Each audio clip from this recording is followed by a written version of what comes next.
निष्ठाची बाळ दिसतोय, मुलांच्या शिक्षणात शैक्षणिक गुन्हे अशा प्रकारे त्यांची काही त्याच्यामध्ये संशय होते.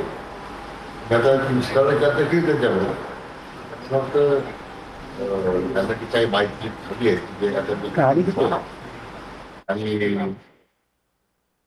नंतर त्यांना वाटलं काही चर्चा करायची चर्चा करणार स्वतः जाऊन भेटणार त्यांना पुन्हा उद्या उद्या मी तशी आवश्यकता होती स्वतः जाऊन भेटेल.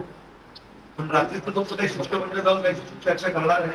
प्रयत्न आहे की जो त्याच्यामध्ये ज्या काही आमच्यासमोर मागण्या मांडलेल्या होत्या त्याची सविस्तर माहिती घेऊन आम्ही त्या ठिकाणी त्यांना पाठवावे आमच्या अध्यक्षांना पाठवतो.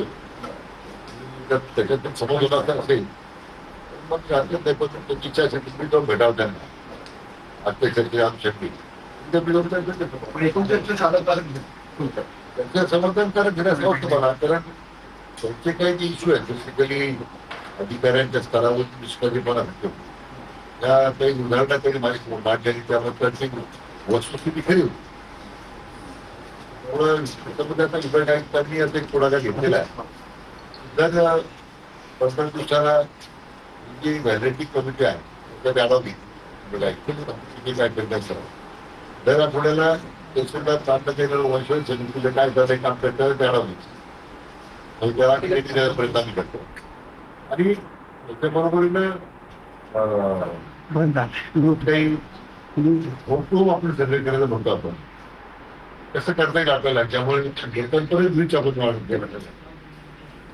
आता वंशज समितीचे एकत्र येणार लोक त्यांना भेटणार तर आठवड्यातून त्याला मग मोठा आठवड्यातून 1-2 दिवस करा ह्या गुरुवारी किंवा काय होते होते तुमच्या गावचा वंशज समिती त्या दिवशी भेटत मग बऱ्याच वेळा शाळेकडे वेगळे काम असतं चव्हाट्याचं वेगळे काम चालू असतं ग्रामसेवकाचं वेगळं काम चालू असतं.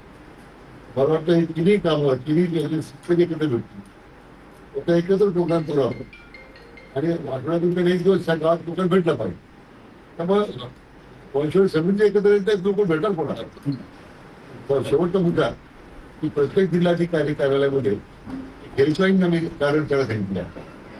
एक आठवड्यामध्ये सगळ्या जिल्ह्यातील जिल्हाधिकारी कार्यालयामध्ये म्हणजे त्या सामान्य नागरिकाला दाखल संदर्भात त्या संदर्भात काही जरी वाटलं तर त्यांनी ते हेल्पलाईन नंबर फोन करायचा त्या मी कार्यवाही ते हेल्पलाईन नंबर तर मग जिल्हाधिकारी आठवड्याचा आठवड्याला रेव्ह्यू घ्यायचा आणि विभाग त्याचा पण आढावा.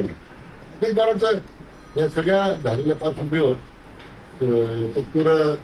विषयाचं गांभीर्य मला वाटतं क्षेत्रीय अधिकारी लक्षात देईल आणि मग ही वसंगती जर दूर झाली तर मला वाटतं हैदराबाद गॅजेटच्या अंमलबजावणी करण्यामध्ये त्याला गती येईल. मला वाटतं तीच त्याची मुख्य मागणी आहे आपण ती पूर्ण करतो तोडगा असं वाटतं मला. आम्ही आशावादी आहोत.